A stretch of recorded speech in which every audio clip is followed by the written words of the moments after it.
हमारी संस्कृति, हमारे संस्कार सदा रहें हमारे साथ। सब्सक्राइब करें तिलक। तुम तो जानते हो कि जीवन में जो कुछ होता है, मानव को जो सुख दुख मिलता है, उसके पीछे विधि की कोई योजना होती है। मानव अल्पज्ञ है, वो भविष्य को नहीं जानता, परंतु विधाता जानते थे कि जो दुख हमको मिला, उसके परिणाम स्वरूप संसार और समाज का कितना कल्याण होने वाला था।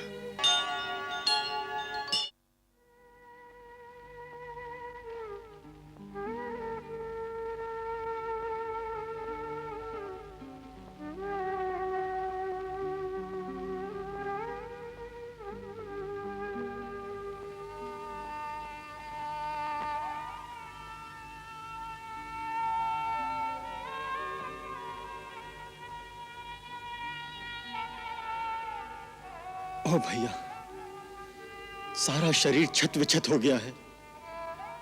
कितने गहरे घाव हैं। युद्ध में लगे हुए घाव तो वीरों का अलंकार होते हैं लक्ष्मण। भैया, मैं सब कुछ जानता हूं। कितनी पीड़ा सह रहे हैं आप। अरे, अब पीड़ा कहां? तेरे हाथ के स्पर्श में माता का ममत्व और भाई का स्नेह सब कुछ एक साथ मिल गया है। जैसे औषधि उपचार से नहीं, तेरे प्यार ने सारी पीड़ा हर ली है। तूने मेरी नस नस में नया उत्साह, नई उमंग भर दी है। देख लेना, कल तेरा राम ऐसा घमासान युद्ध करेगा कि युद्ध के इतिहास में वो अमिट अक्षरों में लिखा जाएगा। बार बार मेरी अंतरात्मा मुझे कचोटती है। इस सब बखाने की जड़ मैं हूं भैया। यदि मैं माता सीता की उस क्षणिक कटुता से आवेश में आकर भाभी को छोड़कर अकेला नहीं जाता, तो हमारे इस शांतिपूर्ण वनवास में यह घोर लंका कांड नहीं लिखा जाता।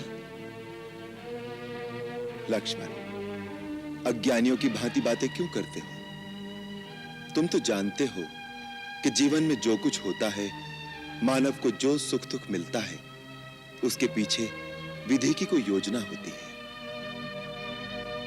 मानव अल्पज्ञ है, वो भविष्य को नहीं जानता, परंतु विधाता जानते थे कि जो दुख हमको मिला, उसके परिणाम स्वरूप संसार और समाज का कितना कल्याण होने वाला था। अब तनिक पीछे की ओर दृष्टि डालकर देखो तो विधि की योजना का पता चलता है कि सीता को वास्तव में आर्याव्रत को अधर्मियों की अनीति और अत्याचार से मुक्त करने का निमित्त बनाया गया।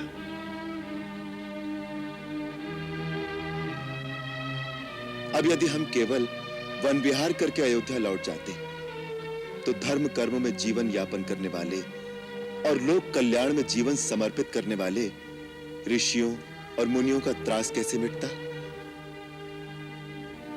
गुरुदेव वशिष्ठ से मिला ज्ञान, महर्षि विश्वामित्र से मिला दिव्य आयुध ज्ञान और महात्मा अगस्त को दिया हुआ वचन सब व्यर्थ हो जाता। तो जो कुछ होता है भले के लिए ही होता है, ऐसा मानकर सुख दुख का भोगना चाहिए। विधाता दुख शिक्षा के लिए देता है और सुख मानवता की परीक्षा के लिए। भैया, आप युग पुरुष हैं, मर्यादा पुरुषोत्तम है। जिसकी पूर्णता तुमसे है लक्ष्मण। अब जाओ, कुछ क्षण के लिए विश्राम कर लो। कल का युद्ध बहुत भीषण होने की संभावना है।